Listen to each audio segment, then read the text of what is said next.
Hello.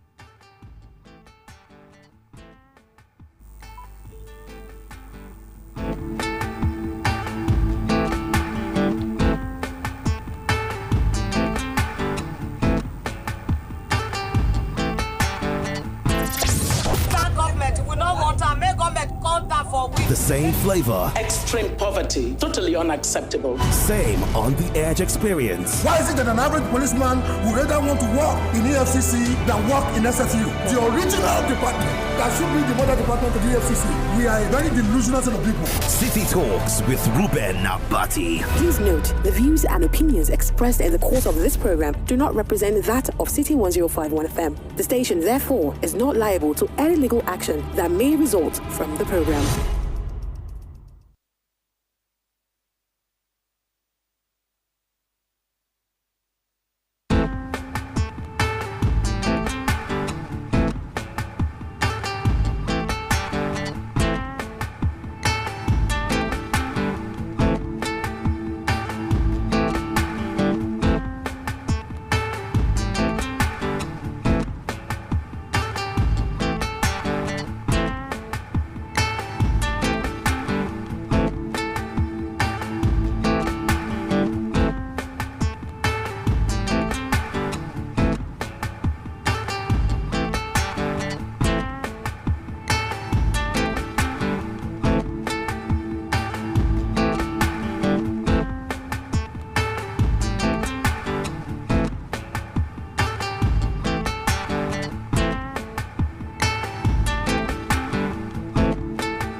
I should be able to.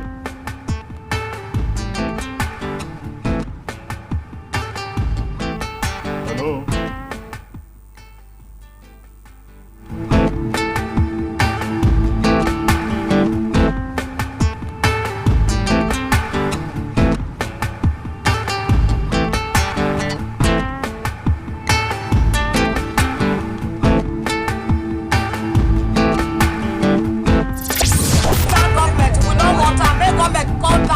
The same flavor. Extreme poverty, totally unacceptable. Same on the edge experience. Why is it that an average policeman would rather want to work in EFCC than work in SFU? The original department that should be the mother department of the EFCC. We are a very delusional set of people. City Talks with Reuben Abati. Please note, the views and opinions expressed in the course of this program do not represent that of City 1051 FM. The station, therefore, is not liable to any legal action that may result from the program.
Welcome to another exciting edition of your number one talk, City Talks with Reuben Abati, on your number one lifestyle station, City 1051 FM.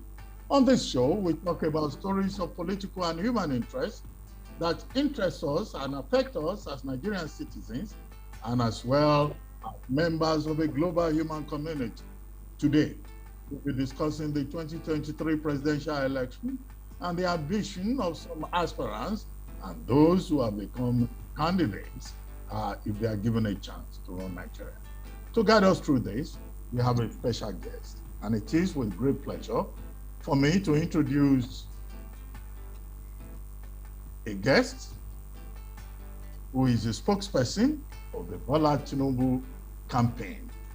His name is Mr. Bayo Ononuga. Mr. Bayo Ononuga is the founder of the news magazine, newspaper, Temple, veteran journalist, and a Jebode man who is very prominent in the media space. He has been managing director of the News Agency of Nigeria, and at the moment, he is the spokesperson of the Bola Tinubu campaign. If you want to be part of this conversation, you can join us on 0700-1051-105. You can also join us on all our platforms, including WhatsApp, 090-991-64403, and also on our social media accounts at City1051 on Zoom and Facebook. Welcome to the program, Mr. Bayo Ononuga. Hello, Mr. Ononuga, are you with me? Yeah, I'm with you. Thank you very much for inviting me to this program. Yes. I'm very happy to be with you. First, let me congratulate you and your principal on your success at the APC convention that took place June 6th to the 8th, with Asiwaju Bola Ahmed Tinubu winning by a wide margin, 1,217 votes out of the over 2,000 accredited delegates that were at that event. Did that come to your team as a surprise? Because just a few days before, we have been told that Ahmad Lawan, this Senate president, had been nominated, had been endorsed as a consensus candidate. But within 48 hours, everything changed, and it was Asiwaju Bola Ahmed Tinubu that triumphed. What strategy? How did your team manage to pull that off? Well, I won't say that we were not surprised that our candidate emerged as the winner of the primary election of the APC. He has been the leader of the party since 2014 when the party was formed, and he has a very good rapport with all the major stakeholders of the party. And you can see him going to the convention. He even arrived to the convention with many of the governors, where the APC as governors, state governors. So it was given, he projected a lot that he was going to win. In fact, we were surprised that he didn't win. We were thinking he was going to get like 1,400, 500 votes, not the 1,271 that he got. We projected even much higher. So we are not surprised that he ended up getting 1,271 votes at the primary. Well, as for the consensus candidate, I think that was just a major gaffe by the party chairman. I'm not sure he seriously meant that, because he was said to have said it at the meeting of the National Working Committee of the party. And other members felt that he could not be representing the president as he told them that was conveying a message from the president. They said, no, if the president said so, they needed to see the president himself coming to tell them that, not that the chairman of the party will be dropping the president's name. And I think you can see what happened thereafter. We went to election. The president never sided any of the contestants, and he allowed democracy to prevail. So I say you are not surprised. And you can see even the consensus candidate, so-called consensus candidate, came forth in the election. And our candidate was far ahead of all of them. Okay, well, another thing that we have seen is that the northern governors, 13 out of the 14 APC governors, have been saying before and after the convention that close attention should be paid to the role that they played. And indeed, in fairness to them, from Nasir Rufai to Governor Badaru of Jigawa and all the others, we saw the governors queuing up, northern governors, queuing up behind Asiwaju Bola Ahmed Tinubu. Because of that, people are now saying that it looks like it's a done deal that Asiwaju Bola Ahmed Tinubu will not only have to pick his running mate from the north, but that running mate will also have to be a Muslim to be able to counter the influence, the effect, the strength of the PDP gubernatorial presidential candidate Atiku Abubakar. What do you say to that? Well, what I can say is that Asiwaju Bola Tinubu will definitely pick a running mate from the north. Whether the running mate will be a Muslim or a Christian, I cannot say for now. All I know is that he's a political strategist. He knows what is good. And in the next few days, Nigerians will hear from him the person that he's going to pick. Not necessarily somebody among the governors, can be somebody outside of that. I think if he cherishes a lot the role that the governors play, because without them, maybe his victory would not have been so easy. The governors play a very pivotal role. They came there, even before the convention, they kept assuring him they're going to support him, and they never wavered on that. The only thing they were saying was that, oh, if the president said we should do this and that. And the president, a man of honor, a man of integrity, refrained from interfering in the process. And he let the governors do whatever they wanted to do. And the governor, of course, they also played a very great role by coming in some few days to that election to say that the candidate must be from the south. So that eliminated several candidates up north, including in quote, the consensus candidate that it should not have been. So that's what happened. So I'm sure that Mr. Asiwaju Tinubu will liaise with the governors, those governors who supported him, and I'm sure together they will find out the right candidate to appear with him. Okay, there have been some permutations with regard to where the running mate should come from. I've had some analysts say, for example, that the Southwest people are so excited that one of their own is having another chance at the presidency of Nigeria. So Asiwaju Tinubu can just take it for granted that he will be supported by his kinsmen, his kith and kin in the Southwest. Even if anybody does not want him in the Southwest, that may not really matter. Now, in the Southeast, it's also been said that if he chooses a candidate, a Muslim candidate from the North, that will not harm him. If he chooses from the Southwest, as from the South-South, a candidate from the North, the South-South people may also not necessarily go against him. But it is in his interest from the point of strategy to pick a Muslim from the North to be able to counter the Atiku camp. And that if he were to pick a Christian from the North, who is that Christian from the North that has weight? Two names have been mentioned, Yakubu Dogara. Yakubu Dogara is a minority from Bauchi State. He doesn't have national spread, even if he's a good man. Simon Lalong, right? The chairman of the Progressive Governors Forum from Plateau. Okay, yes, he's a Christian, but does he have any influence in the North?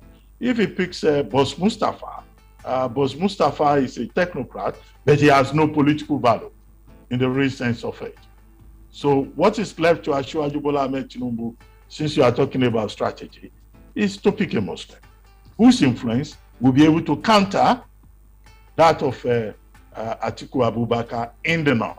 What do you say to that in terms of what is before us?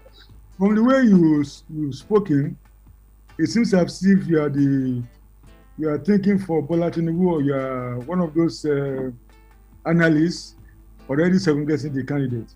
As I said honestly, I don't want to predict what he's going to do. We have about 5-6 days to nominate a running mate, and I'm sure Asiwaju Tinubu will do the best.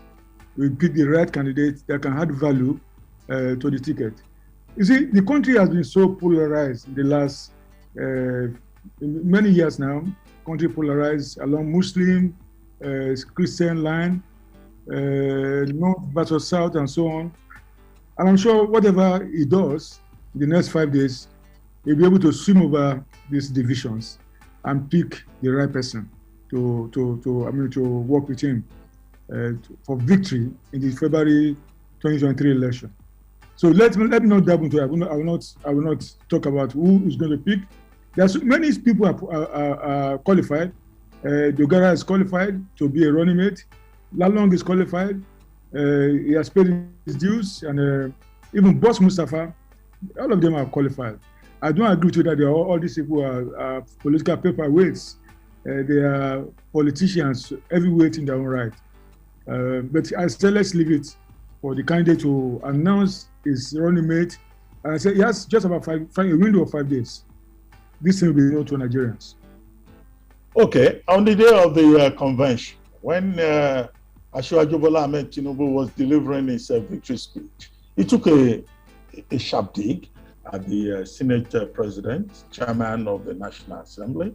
He said, look, he was surprised that, the Senate President would challenge him, but that his sins are forgiven. He has since then been visiting some of those challengers. We also saw an interesting spectacle there, whereby 7 persons stepped down for him, including Senator Godswill Akpabio, who now has a ticket to return to the Senate, including Governor Kayode Fayemi, Governor Ibikunle Amosun, the only woman in the race, Uju Kennedy Ohaneye, and quite a number of others who said, look, Asiwaju is our leader. Honorable Dimeji Bankole was part of that. The governor of Jigawa State, Governor Abubakar Badaru, also stepped down for him. 7 of them in total. But there were some others who have been his close associates who did not step down, like the vice president. Everybody was saying, oh, maybe the vice president will also stand up and say, I'm no longer part of it. And you had expressed disappointment with the vice president. You said you introduced him to Asiwaju Bola Ahmed Tinubu, and you more or less in your statement accused him of treachery. But he's not alone. There are others who abandoned their godfather. Nobody saw Babatunde Raji Fashola, who will be considered one of the boys of the president, of the presidential candidate, even showing up or saying a word. Throughout this, he has behaved as if he's out of town. Aregbesola was like a campaign manager to Osinbajo, and so many of them like that. The ones that stood up include persons like yourself, James Faleke, and others. So what do you say to all this? Will Asiwaju forgive all of these people? No. Asiwaju is a man of which.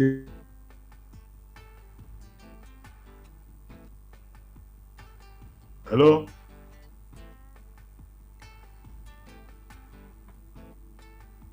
Hello, are you with me? John, that he has told me that some at least over the years.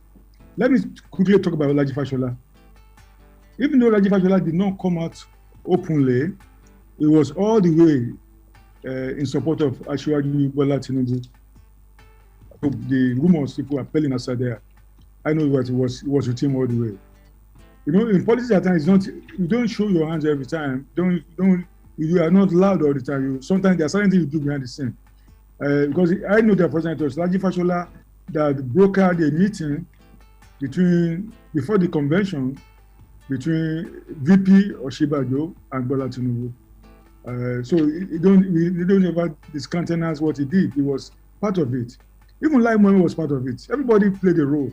But someone did not come out openly to say what each of them was doing. So they were all part of it. Of course, those who are on the other side, Aregbesola and some other people.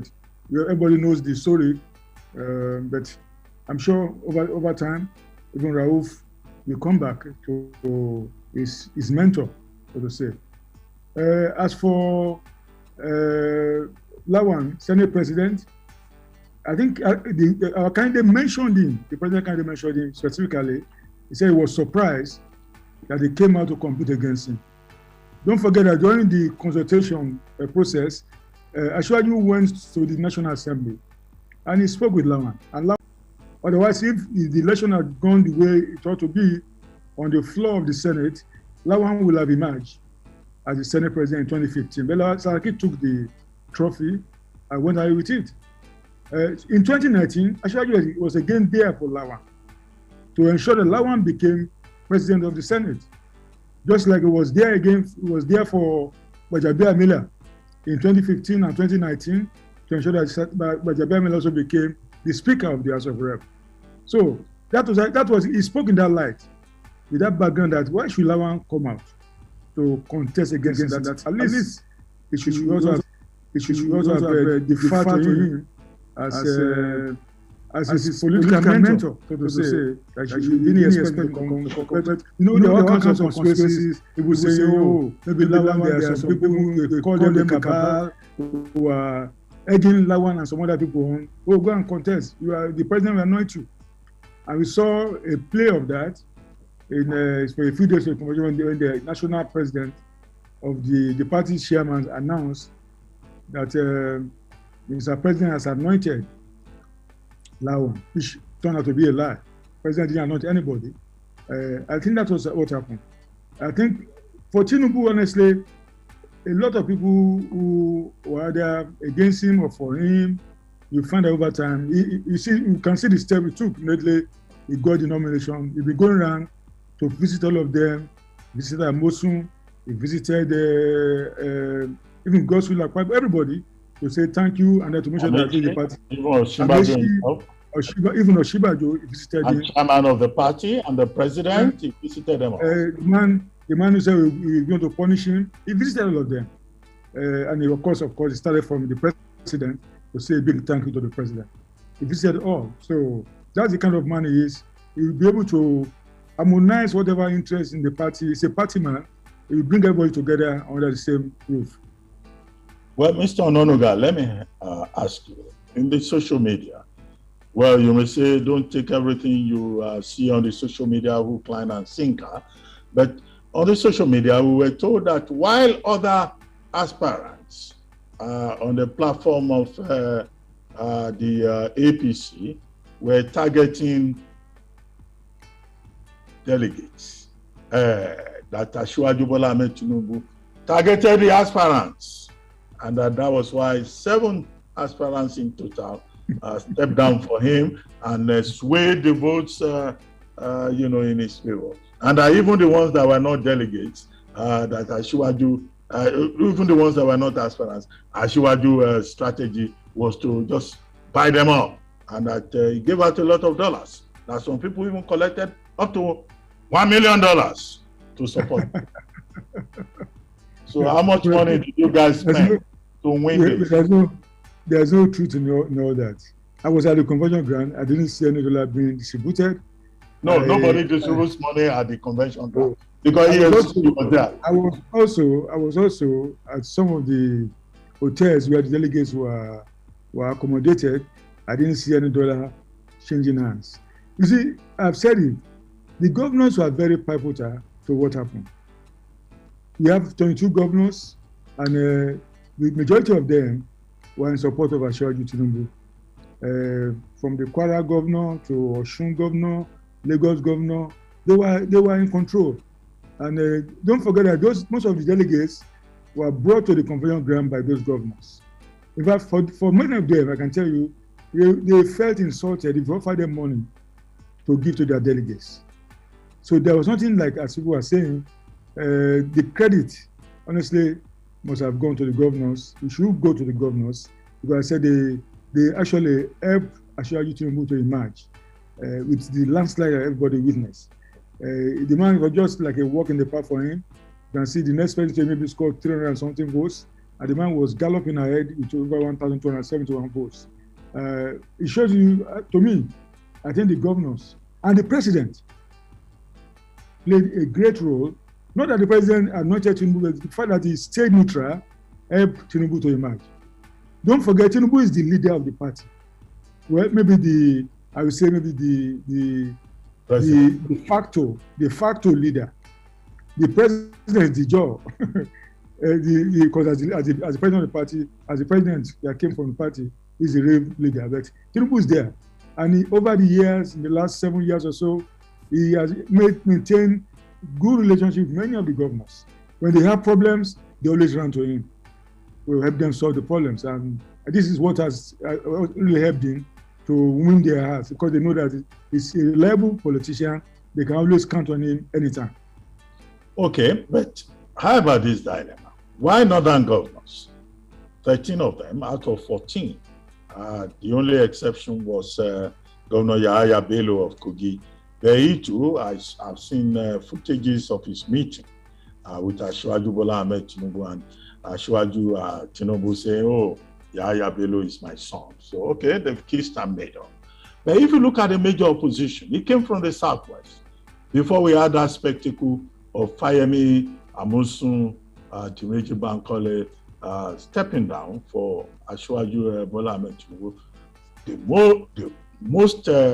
the biggest level of opposition came from the southwest.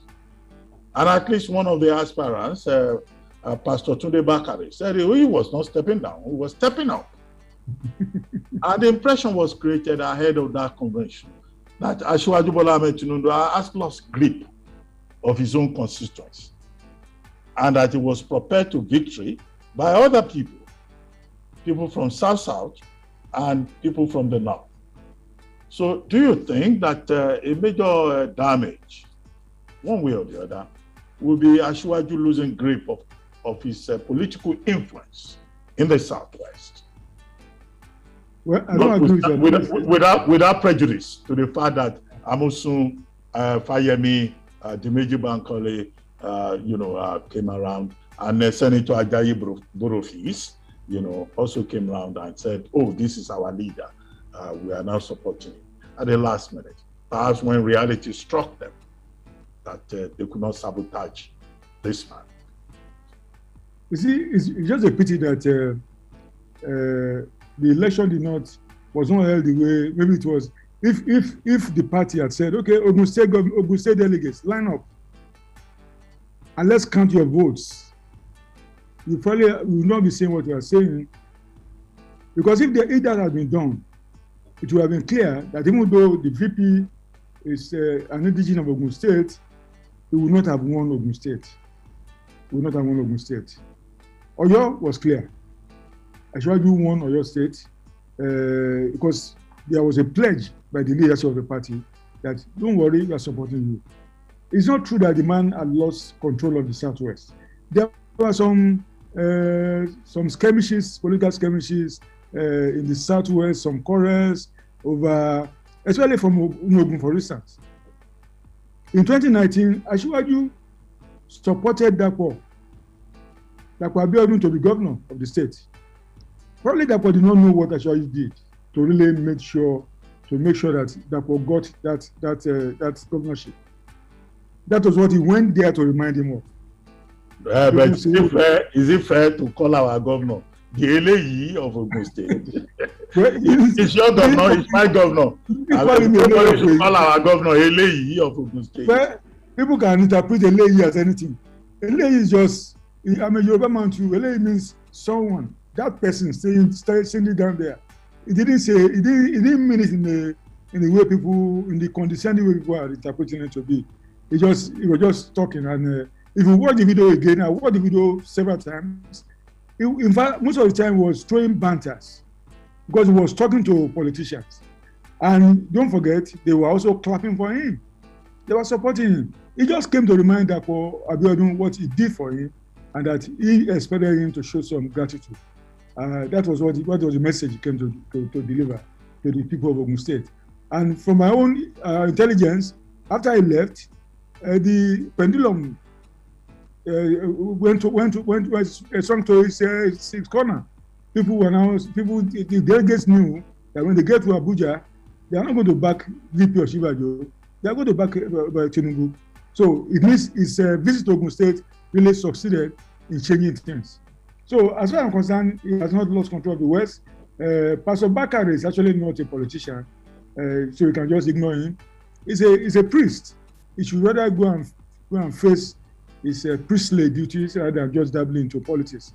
But as far as you can see, Amosun was initially angry that Tinubu and Chief Oshoba displaced him in Ogun State. Amosun had the right, like other governments are doing, to choose a successor, but there was something that he didn't do right that made Oshoba and Tinubu to wade in They say because he was trying to disrupt the political order of Ogun State. We are also from Ogun State. In our state, Egba and Yewa are classified as one. Ijebu and Remo classified as another one. So 2 divisions actually. So the order is that if you have an Egba man becoming governor for 8 years, the next person will be an Ijebu man or a Remo man. But he now wanted to choose somebody from Yewa area, and that was what led to that backlash. And some of these leaders say, no, it won't happen. Don't disrupt the order. So, and Amosun was angry.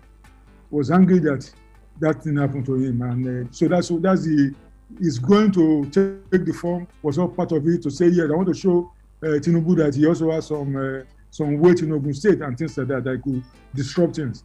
And you can see he's an Omoluabi of a man, and at the time that he needed to do something, he bowed to his leader. The same thing for Fayemi and Tinubu. They've been together for years, for many years.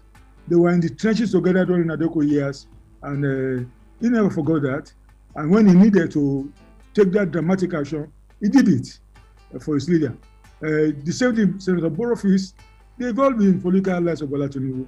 And well, not to even mention the governor of Ondo State, Akeredolu, and all of them. So it's not true. I once told somebody, I said, you go and write it down.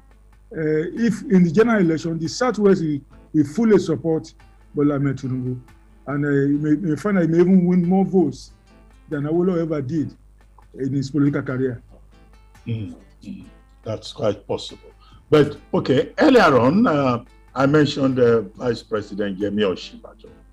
When he entered the arena at the Eagle Square, he was booed by the delegations from the Southwest. Some people were calling him betrayer, some people were calling him traitor. And you also had said as much, saying that you introduced him to Asiwaju Bola Ahmed Tinubu, who was, at the point he became governor, looking for an attorney general. And you must have been surprised that he will become vice president and he will want to challenge the Godfather. If you could just make a few comments in that regard, because I think the Osinbajo factor with regard to Southwest politics and with Asiwaju's political odyssey, if he eventually becomes president of Nigeria, will be a major issue. He may be given the Akitola treatment. He may be given the Babatope treatment. He may be given the Latif Jakonde treatment, and so on and so forth. What do you think? Well, honestly, I was surprised that Osinbajo came out to contest because until he made the announcement that was going to run, even Tinubu did not believe that was going to run. He believed that he should show him some respect. Osinbajo is not a politician in the mold David Bola Tinubu or Rauf Aregbesola and so on. Or he was not a politician. And when he came out, I'm sure I can tell you, Tinubu was surprised. And most of us who are close to the two of them, we also felt some surprise. Why did he do it? It's never done. We are Yoruba people. In our culture, a son will defer to the father, and you don't even. I think in many cultures, even outside culture, you expect a son or somebody who's your benefactor and the beneficiary not to at least cross swords with that person. It's not ever done. It's immoral. It's not politically correct, and that is why you find delegates. Actually, I was there when he was booed, and you said the delegates who booed him were not merely from Southwest. There were delegates from Katsina. They were there. Katsina, because in Sadness, Ogun, and Lagos, all of them joined in the booing because they felt that what he did was wrong. Don't forget what Bowa Galadima said, that how do you trust a man like this? Somebody who brought you up politically, not anything else, but brought you up politically, and then you say you are going to fight him. And Tinubu has shown him that he remains the political master, and that whatever Osinbajo has learned in his how many years now, since 1999, he has not learned the full lessons. He has only learned a bit of it, and that it's not going to be possible for him to upstage Bola Tinubu in a political contest. That's what he has shown. But as a man of a large heart like he is, he has gone to embrace him again, putting all this in beside him, perhaps seeing it as one of those things you see your son, in quote, misguided son doing, and then you forgive him, and then you move on. I think that's what he has done. Okay, before we throw the lines open, as we're going to do shortly, can you tell us a little about what Asiwaju Bola Ahmed Tinubu intends to do? In his speeches, he says he's a unifier. That was before he won. He talked about change. He attacked the People's Democratic Party. He says the People's Democratic Party is a poverty distribution party. He referred to PDP leaders as termites and, people who cannot lead Nigeria forward. So he started a campaign right there from the convention ground. And he says he will create industrial hubs, make it possible for Nigeria to be self-sufficient and all of that. And there are persons who have said some of the things he outlined sound rather ambitious, and that he will still need to think his way through the details of what he wants to do. Do you want to tell us, really restate for the benefit of our listeners, what exactly Asiwaju Bola Ahmed Tinubu intends to do, apart from achieving the objective of Emilokan, which has, it is my turn, which is a thing that most people can go away with. But beyond it is my turn. Now he has a chance to make it his turn. So what does he intend to do? Well, let me first of all say there's something in the public arena. We actually push out a general statement about what he plans to do. It's a general statement. The specifics are still being worked out. I can assure you that before the general election, before the general campaign starts, that's in September, we will avail Nigerians with Asiwaju's full program. For whatever we have now, they're just general things. They are not really, they don't really show what it's going to do specifically. It's just been teasing some of those things, but the full program will come out before September, and we'll publish it for Nigerians to read.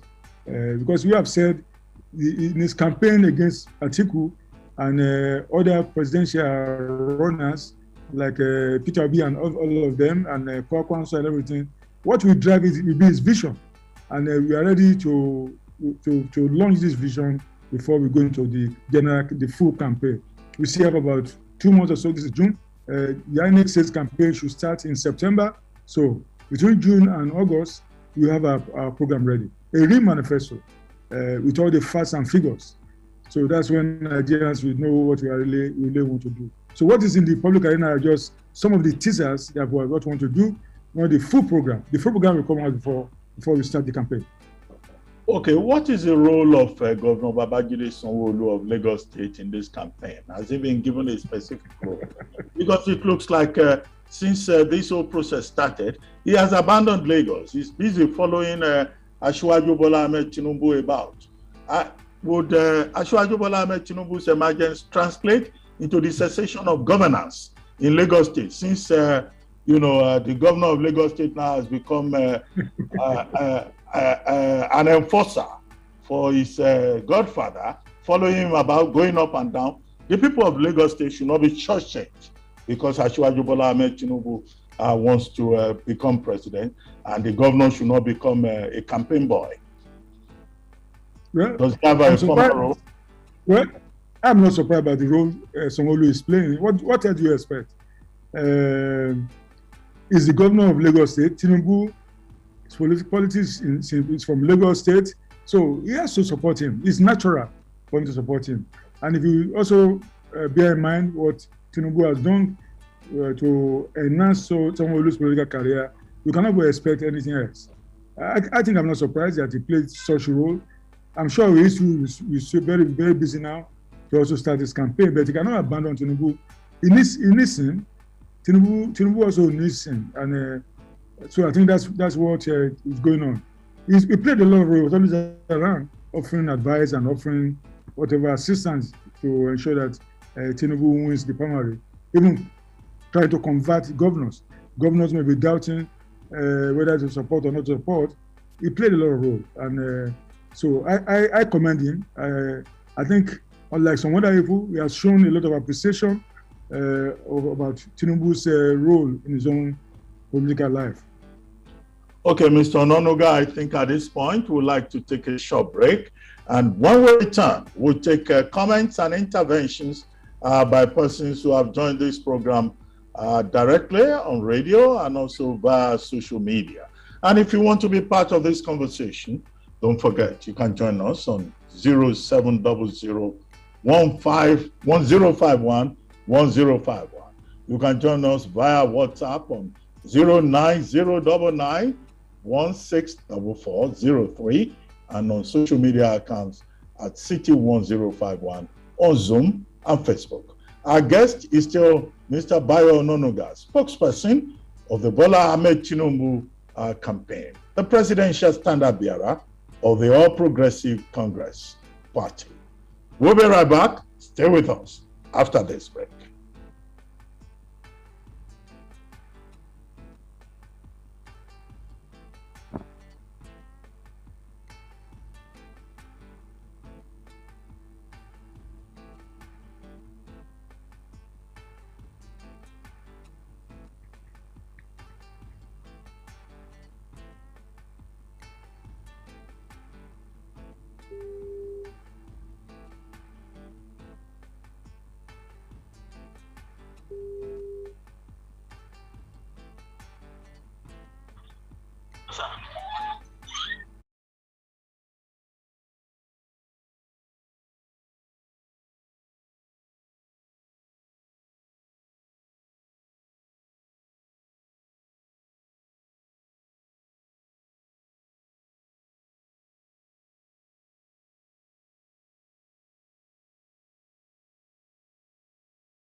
In 1980, he worked at the African Concord, and then later with also at Ogun State Television, and then he went into print journalism, and then he worked also at the Guardian newspaper, and he has been managing director of the news agency of Nigeria, and is now currently spokesperson of the Bola Ahmed Tinubu campaign.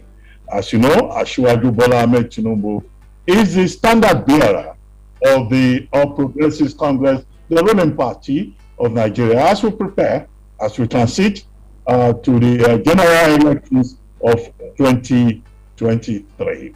Mr. Bayo Ononuga, welcome from that break. Thank you very much for staying with us. We'll now throw our lines open and we take calls directly on the lines that are mentioned. 0700 1051 1051. Also via WhatsApp and also via social media. Who is going first? Hello? Hello? Yes, good afternoon. Thank you for joining us. Good afternoon.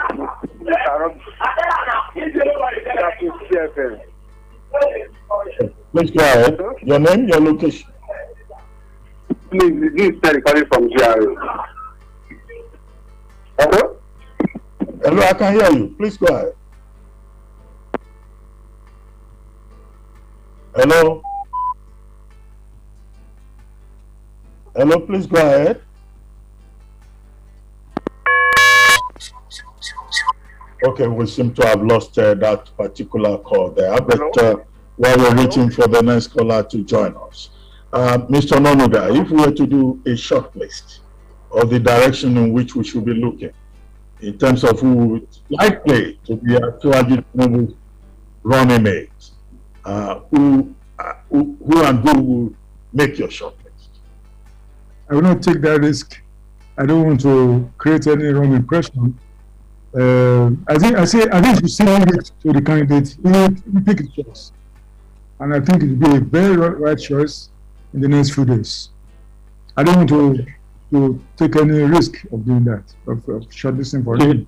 The Ohanese Indigo has declared that they are going to hold a meeting at which Ohanese Indigo and Igbo leaders who are not necessarily Ohanese Indigo will take a decision as to who to choose between Atiku Abubakar and Bola Tinubu. They narrowed their choice to the candidates of the two leading political parties, even when there are 5 Igbos representing other political parties. You have Peter Obi in the Labour Party, you have Dumedi Kachiku in the African Democratic Congress, you have Okajinye in NRM, you have Justice Justice Peter, on the platform of Apuga, and you have others there on that list. But nobody is talking about them. Nobody is even talking about Dani Wanyan, who is the standard bearer of the ZLP, who are Igbos. It's just Tinubu and Atiku. Why is that so? And the major criticism is that Asiwaju Tinubu did not even bother to reach out to the Southeast. All his consultations were restricted to the north, and also the southwest.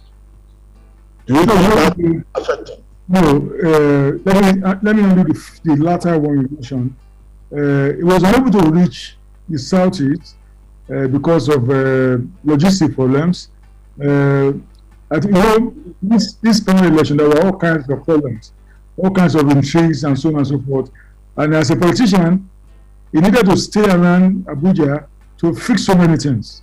So that was the reason. But there were days we wanted to go to Enugu, and he couldn't make it because of all these problems that he needed to solve.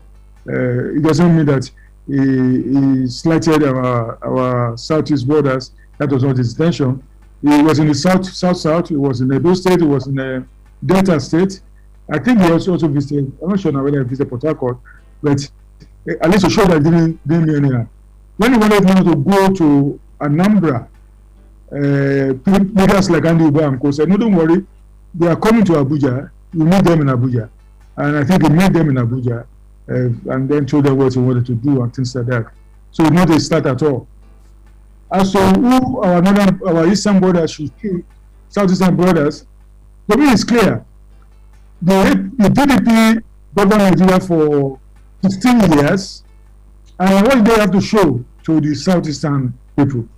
Nothing, absolutely nothing. They didn't even build the roads went to disrepair. They could not even build the bridge that the Igbos are always claiming for, the second layer bridge. They didn't build it. They never took an APC government. They didn't even give the Great Seal of Africa a befitting mausoleum. Hello, it took them to fix all those things. The bridge will be commissioned this year now. The mausoleum has been turned into a tourist center, also Buhari's administration. Many of the roads are being rebuilt in the southeast. So I believe that if they really want to say thank you to APC, they need to adopt Bola Tinubu as their own, not Atiku Abubakar and his PDP. That as I will say, Papa deceived Pekin party. Well, but you know also that each time anybody talks about the continuity of the Buhari administration, some other people ask, continuity of what? Is it continuity of insecurity? Is it continuity of economic deprivation? Is it continuity of violence in different parts of the country?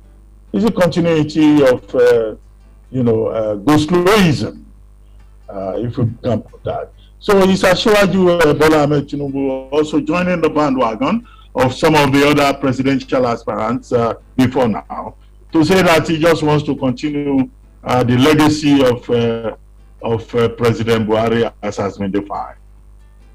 Well, let me say, as a journalist, sometimes I feel that many Nigerians are very uncharitable to Muhammad Buhari. His government has done a lot. People should look around what he has done. From the south, for instance, you can see the train that he has built, the railway line from Lagos to Abeokuta to Ibadan. It's there. Everybody can see that. Not just building a railway line, also building modern rail stations. They are there for people to see. He has commissioned an airport for Lagos State, a modern airport for Lagos State for Lagos. He has commissioned one in Port Harcourt. He has commissioned the one in Abuja. He's done a lot. I just refuse to give this man any credit. He has done a lot. Yeah, the economy has been hurting, not just in Nigeria, all over the world, everywhere. It's not just Buhari's problem. It's a global problem. It's a global problem. When we read reports from IMF, from World Bank, we know that this is not just isolated. Everywhere is hurting. The last time I was reading South Africa, look at South Africa, where Nigerians are running to. 47% of South Africans are living on dole. 47%, almost the half of population, are living on dole. And Nigeria has a similar program. We have the social investment program, which is really helping the poor, putting money in people's pocket every time. So the government has done a lot. He has done a lot. Any government that comes in cannot abandon some of those programs. Even if it's PDP, they can't abandon. They have to continue the program. So the government of President Buhari will leave a good legacy. Yeah, as I said, there are economic problems which is not isolated. It's every part of the world is being affected by this. But the government has done so. People just at least give the man some credit. He has done a lot. Yeah, we have insecurity problems. Again, look at the entire West Africa. Look at Burkina Faso. Look at Mali. Look at Mali. They could say, oh, the man there was there before, was not doing well. Look at it has even gotten worse. Insecurity in Mali. Look at Burkina Faso. They are killing people every day in those countries. Look at Cameroon and neighbor Cameroon. Even Benin Republic appears to be a bit secluded from this thing. They are attacking Benin Republic. So this is a serious problem all over Africa. Look at Congo. Everywhere.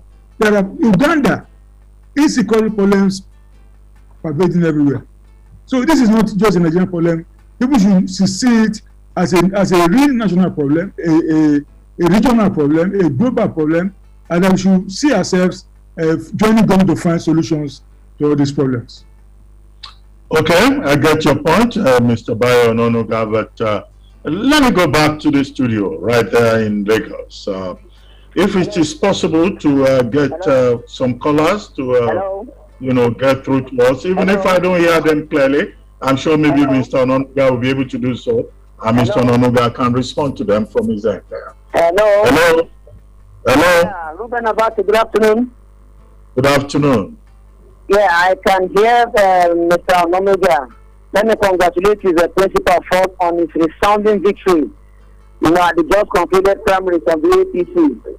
That was some Thank you very much. Thank you. Thank you for that. And I'm glad to say, I'm moving from each other, that getting through now to fund Reuben show in Miloko. Now, what are we going to do now that you've claimed the presidential ticket? I believe that he can do many things, but then he can't afford to work with some traitors anymore. I want to believe the Ashiwaju is politically savvy enough not to fall into some traps. I'm not going to say that the Ohanes or whoever tries to adopt whether Ashiwaju or Atiku is just a case of crying out over spilled milk. He doesn't need them. They have this deep-seated animosity towards that man. And I don't understand why. So let him work with the structures that are on ground that gave him the resounding victory in Abuja against all odds. I dare ask Mr. Omega, I know Reuben has asked you, but you dodged the question. Who do you think will be his running mate?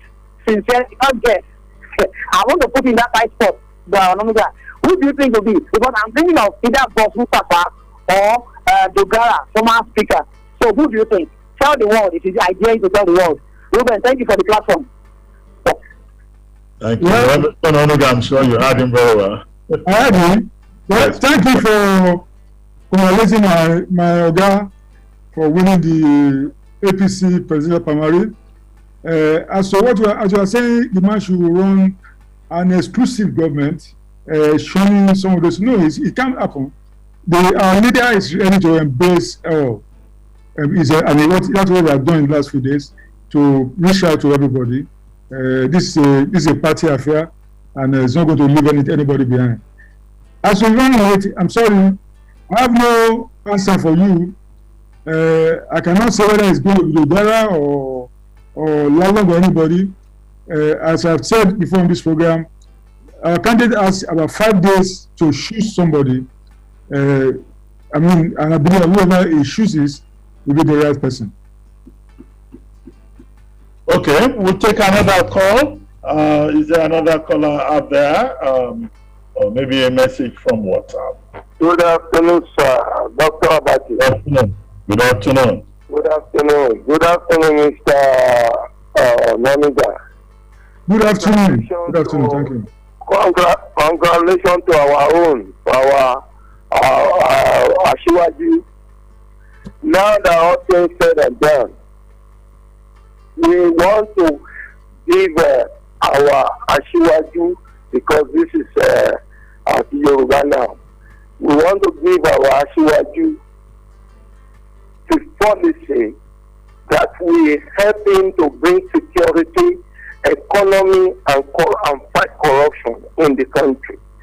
When I say security, everyone in the political parties, both PDP and APC, they don't know how to fight security. I'm a mainframe engineer when it comes to system. You fight corruption with system. You know. So how do we get your contact so that we can give you some information that you can give to your boss that this is one of the factors or all the factors that can lead to security, economy, and fight corruption. For example, one of them is bringing back the post office. When I say bringing back the post office, to ignorant people, they don't know how. Because they will tell you they have email, they have SMS, they have WhatsApp or whatever. Look, all these are, they have it in other parts of the world. In Europe, in America, they have it. But their post office is working. Post office is one of the factors that we create millions of jobs for the youth. Post office is one of that we fight security and fight corruption. We cannot be explaining that to you right here, but how do we get you so that we can give you all this information that you can use to put together on its manifesto? Because what is in Nigeria right now is at these three important points which we need to address. Because once we can bring post office back into the country within 1 or 2 years, he will be using the profit from post office to complete all the rail system in the country without borrowing a penny. If you think you don't know what I'm talking about, go and read about the life and rights of Hitler. Immediately after the Second World War, the Germans used the post office to build all their rail lines, to link all the villages in Germany. We can do the same thing here. We have all these things. We have to support our own, and we have to give in every contribution we can from any way possible. But if we cannot get to you guys, we don't know how we are going to do it. We need to reach to you guys who want to contribute. Thank you. Congratulations. We wish you happy success in the days ahead. Thank you. Yes, Mr. Onomega. Thank you very much. Can I reply? Yes, please go ahead. Well, I don't know your name, but I welcome your suggestion. I think my number, if you contact the Dr. Reuben Abati and this station, I think you will get my phone number. My phone number is also my Instagram number, so you can always get me. And I have my WhatsApp number. You can always get me and send us messages. Your suggestions are very welcome. We'll pass it on to, as I said, we are writing our manifesto. We'll pass it on to the manifesto committee, and also maybe call you to come and make a formal presentation. Thank you for all this. Our candidate has been saying in 1999, when we are talking about insecurity, that Nigeria needs to have a state police, not even just state police, even community police, because you can't be in Abuja and hope to govern, to police the entire country. It's not possible. And then every time we have seen that a failure of policing in our country, things happen, and then police now do fire brigade approach to now go and try to resolve a problem. But whereas if police are all over the place, they will be able to stem a lot of insecurity problems. So the first thing we are going to make sure that our police system is sufficiently decentralized. Nobody can run away from that. It's very clear, and I think all the parties are agreed on this. That this thing has to be done. We cannot continue to have a central police system and hope to effectively police our country. So I must again thank you for your suggestions. As I said, once you get my contact, just let us know who you are, so we can pass whatever recommendation you have to the appropriate quarters. Thank you very much. Okay, thank you, Mr. Bayo Ononuga. We'll take just one more call, and then after that, we'll wrap it up. We spent close to 1 hour already. So we have another caller on the line out there. Good afternoon, Dr. Reuben Abati. Good afternoon. Thank you. God bless you, sir. In fact, I've been trying in fact, God knows when, but thank God I'm through. First of all, let's congratulate Asiwaju of Lagos on his victory in clinching the APC ticket. But most importantly, I discovered that the APC followers, especially the lovers of Asiwaju, most especially those that are very close to him, are playing very dirty game of politics.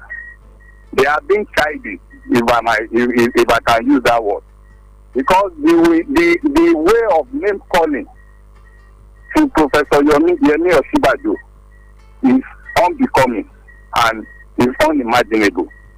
I think, I don't know if it is same Mr. Bayo Ononuga that I read on his account that he said he regretted introducing Professor to Asiwaju. I don't know who is correct or who is telling us lies between him and former Senator Ojudu.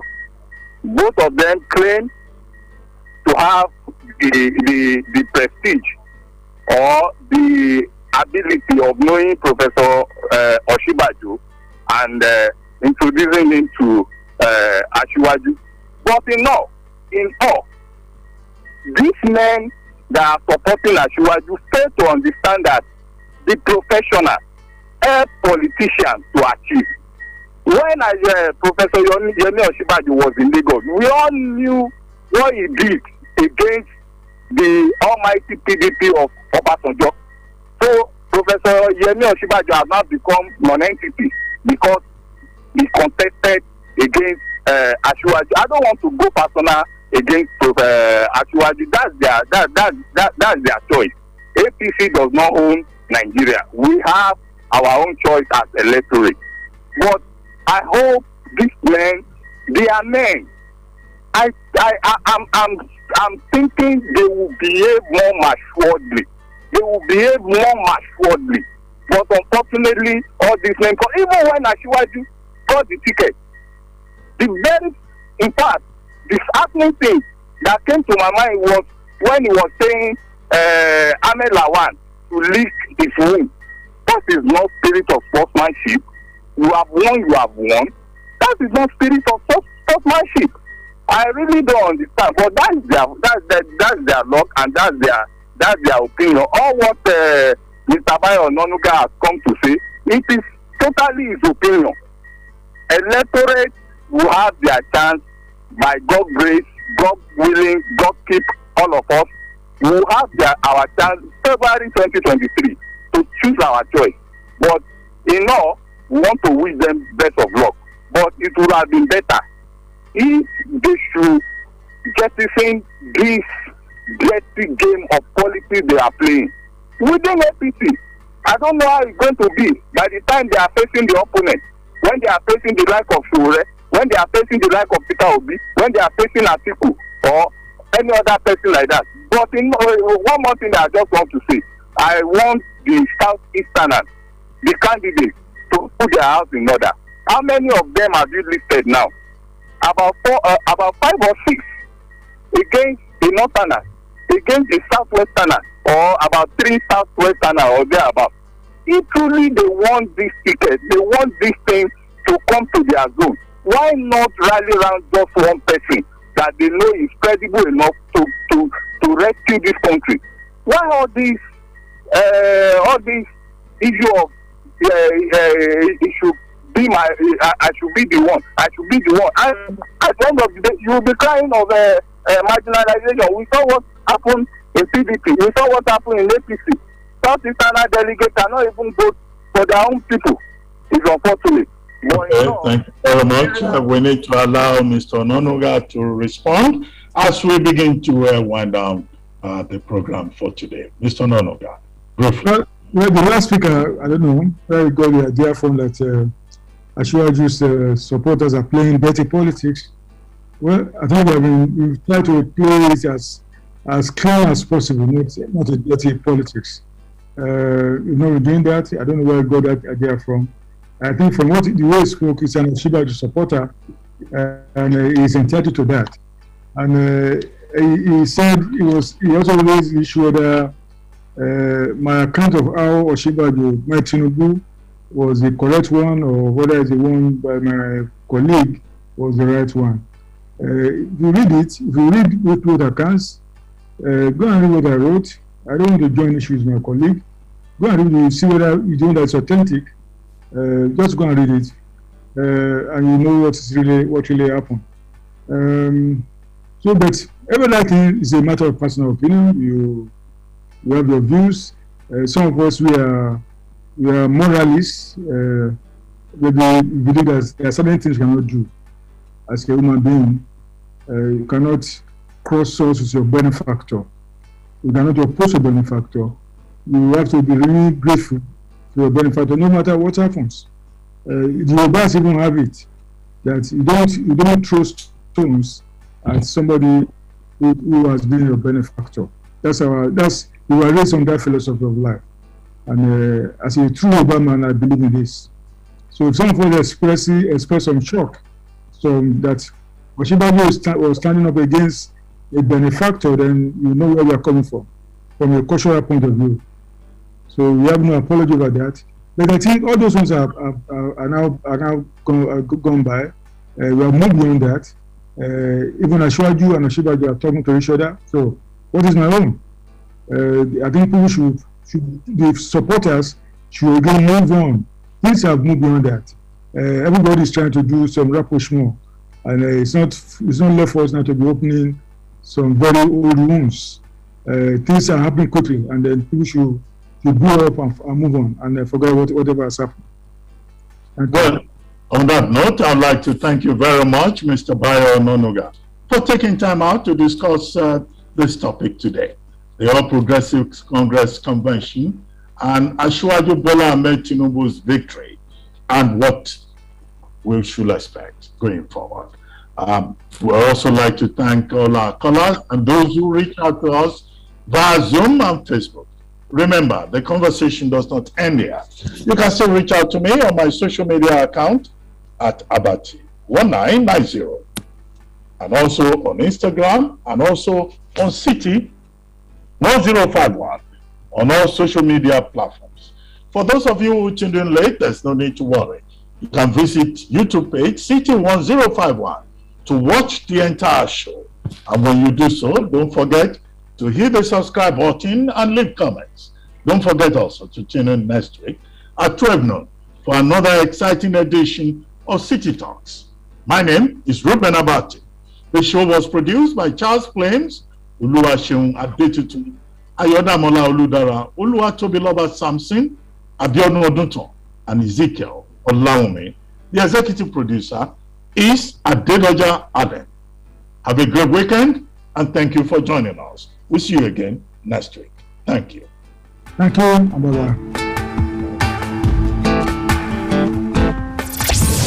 Government, we don't want to make government contact for we.